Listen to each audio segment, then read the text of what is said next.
Welcome back, ladies and gentlemen, to the TCM community, and today we're at Ga Fung Chong's clinic. Ga Fung is a licensed acupuncturist and clinical herbalist, and he's also the author of a book called Acht Brokaat Excercises. It's a book for Qigong as a way to a healthy life. And Ga Fung has been training the internal Chinese arts of Tai Chi, Qigong, and Tit Kun since 2006, and he's an acupuncturist and a clinical herbalist, but also studied Sinology, so Chinese studies at Leiden University and Beijing University, and his experience and background have given him the opportunity to uniquely research the ancient arts of acupuncture, Tai Chi, and Qigong from a correct cultural and historical perspective. So, Ga Fung, thank you for having us. Ga Fung, could you tell us something about your journey into TCM? What made you decide to go into TCM? Well, in the beginning, I was not actually interested in acupuncture, herbal medicine, etc. I was interested in martial arts. Like most people, I was more like, I want to learn to fight. All the old masters say, I did it for health, I love the art. Back then, no, definitely not that. I want to learn to fight, and then later on, it became a passion. I said, it's more than only fighting. And at some point, my teacher told us, if you really want to understand these arts, you should understand the energetic body, you should understand the body from a Chinese traditional perspective. And in modern times, one of the easiest way to get in touch with it is just studying acupuncture.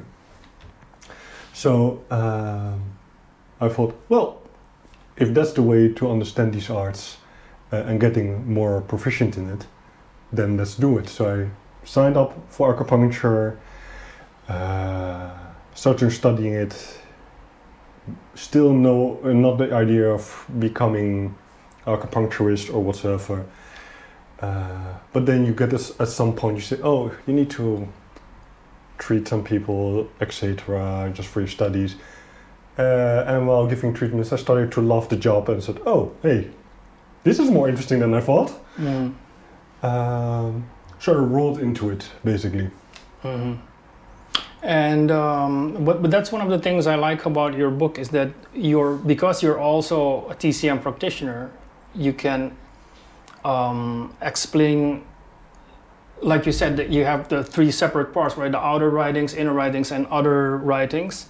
So in the inner writings, you can go into depth of the Chinese medicine aspect of these exercises, and the outer writings is, in my opinion, just for the execution, right? Well, originally the book was written, I focused actually on the inner chapters when I started writing this book. It was written for my students. I always got the question, where can I read it? You say a lot, you tell us a lot, and I can't remember during the class. Mm-hmm. So for those who don't know, you also have students in Qigong. Yes. Yeah, okay. Uh-huh. And during Qigong class, there was a demand for having it written down. On this set, there are books available, but they are mostly on how to perform exercise, and they hardly tell you anything of what they do, when to do it, where to pay attention to, or why you pay attention to certain aspects. Mm-hmm. And sometimes you read stuff, they say it does this, and you think, how can it do it? A big question mark, at least. Mm-hmm.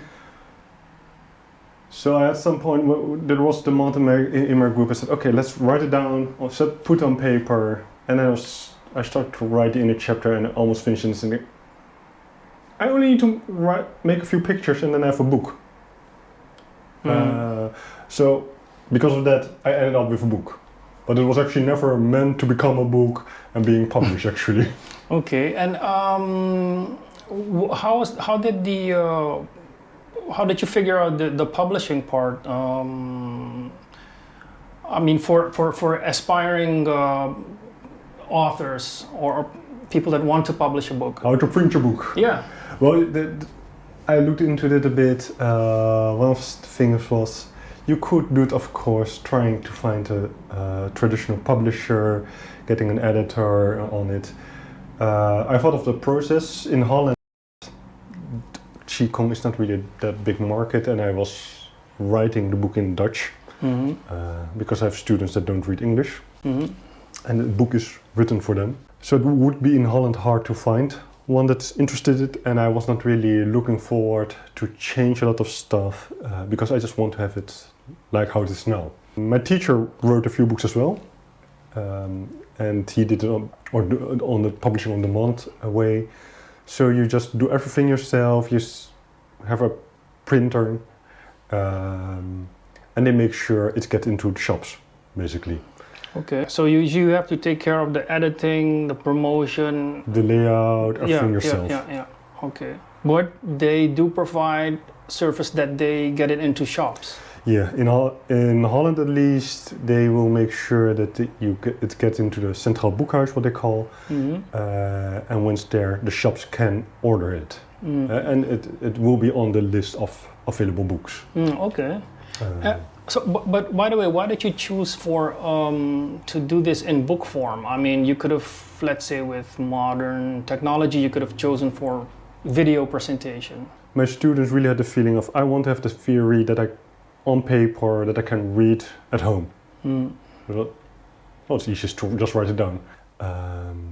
So I thought, well, write it down, then they can just get a copy of it, read it anytime they want. Yeah, by the way, I think the execution of the pictures, it's very clear, the description. For me, one of the great things about this book is that the pictures were very clear, and combined with the description, even though, let's say I didn't take any classes of any of your classes, but I could still, by reading the description, copy the movement, or anyway, the way I think the movement should be. It was pretty clear. Well, it's interesting that you say it actually, because there was the intention, of course, if you write a book like this, you want people to be able to learn it just from the manual. The lovely thing in this case with Baduanjin is how I teach. I focus on, I call it the end picture. So the transition is less relevant as long as you get the right stretch, to emphasize on the right place. Some people make another transition out of it, and that's fine. And there's of course also the second chapter of the book in which I go to more depth why you're doing it, where you should feel something, so you can always check for yourself. Yeah, that's for me, that's a very interesting chapter. Also, what you just explained, you also mentioned in the book that, well, not everybody is the same. Everybody's different, and some people have physical, like your movement limitations, so your movement will be different. But it's the function, it's what inside the balloon and not actually the movement. Yeah, how it looks like it's less relevant. It's what do you feel inside, and basically that's if you would see on the picture Fung does like this. If you see me teaching, it looks different. I need to exaggerate a bit more to give people the feeling what I'm trying to find. But my movement, or how I perform it, differs per day. Today I'm more flexible. Okay, I can reach a bit higher with my hand. Tomorrow I sleep on the wrong bed. I had a really tiring day. I won't be able to get the same stretch. If I do it, I definitely would tear some tendons or whatsoever. So I adjust it. Sometimes I want to focus on more other stuff. It's just a placeholder. The posture, in which you can be flexible. It's not only The body type, the age, winter, summer, it all makes difference. Summer, the young is more superficial, the muscles, what you would say, are a bit more warm. You can do more. In the winter, you're more stiff. Don't what I tell my students, don't be stupid. Adjust to it. Yeah. And that's what I also like about chapter 2 is the more going in-depth explaining from a TCM point of view, which I definitely haven't seen in other Qigong books. Nice, for example, is like the liver energy rises on the left, the lung goes down. Yeah, it descends on the right. It's that the eagle movement, shooting down the eagle. 是在调 left, opening the bow left and right to shoot the eagle. Yeah. That's actually a quite weird one in the whole set of the 8 exercises. While the others are really clear, they tell you, hey, you do this movement or approximately like this. It gives you the picture, and you do it for this reason. This was the only exercise you're sitting there. You tell me how it looks like. I have no idea what you want. But fair enough, we Chinese like to write stuff down. There's enough historical data, and you find all in the older times they called. They mentioned the liver, the lungs, and he said, okay, you're stretching the lung meridian. Also the chest, of course, is a part of it. You need to make sure that you're able to descend on a proper way. The liver rising, that's most of the time no issue nowadays. Yeah. Descending the chi, there it's a bit more complicated. Yeah. And the lung plays a really important role in it. Yeah, I see that's what I like. Even though the original instruction is not as clear, but you make it clear, and especially if you're used to TCM, it's very clear to practitioners. What about if there are people that are, because we were talking about physical limitations, what if they really have physical handicaps, and there's is there an adaptation in exercises? Definitely. One of the things what I, for example, notice with my students, a bit older students, standing is, for example, long standing is difficult. Of course, you try what's possible. So sometimes you say, you don't need to stand that high. And that's why in my book I also notice, exactly tell what you try to achieve, not how it should look like, but what you should feel. You can adapt it to that. Yeah, that's what I like about, you also describe, you're very clear that it's more about the way it lands the exercise, but not per se the form. Yeah. It's like also when you're explaining Mabu, like a horse stand, and normally we think, okay, form has to be this angle, that. What you're explaining, like the way you explain it with a kangaroo tail, like balancing with a kangaroo tail, that immediately puts this feeling of balance in your head, so you know what to look for, instead of focusing on form and angles. Yes. Actually, that's perhaps, I wrote in my book as well,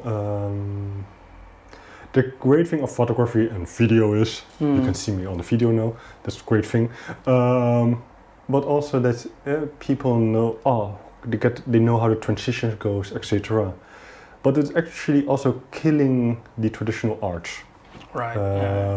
If you look, for example, within Taiji Chuan, Yang Chengfu, we have a lot of photos of him and his students. His other students, if you look up how they move, you're sitting there, okay, we see that your teacher's Yang Chengfu, but they move differently.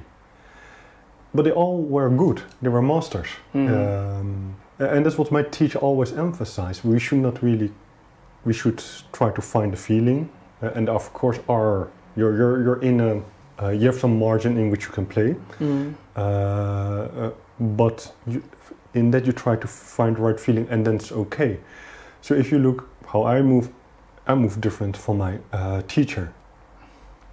My martial art brother that's also teaching Qigong and Taiji nowadays, he moves also different. Yeah, if you see us moving, you see they had the same teacher. but they're different. And they have also different emphases. But the moment you put on camera, you're losing that aspect. Yeah. You're losing the fluidity of the possibility to adjust it to the person and make it workable for the person. That's sad. Yeah, that's true. Do you have any favorite books yourself? Like not specifically Qigong, or any book, favorite books? And I would not say per se having specific author or book that I say would be interesting for people that are interested in Chinese medicine, in Qigong, but more on a general topic, getting a bit more knowledge about the culture and historical background would be good, and getting us a bit more down to earth. Yeah, that's I think nowadays exactly what we need. And I also think your book is also helpful in that, because it's practical and it appeals to everyone. It's like not only practitioners or people that already studied TCM, but also just people interested in Qigong picking up a book. So I'll put a link on our website, and I definitely recommend this book. Thank you. No problem. And I think that's it for now. Hopefully we're invited back here again sometime for your next book, maybe. Any future projects? Well, one of the mistakes I made was writing the book in Dutch. Well, I did on purpose. For your students? For my students. But to get a bit more well spread, it was not the best choice. So there is still an idea of translating it and getting an English publication out of it. My whole I have a wish, but that's I'm not sure whether I'm going to do it as a project, to get it translated to Chinese. But my Chinese is not good enough. My Chinese writing, because I miss a bit the practical side of modern Qigong books. Okay. If you look at the old books, they're focused too much on either a short description of what it is, or really short. They tell you for what purpose, but not how it works.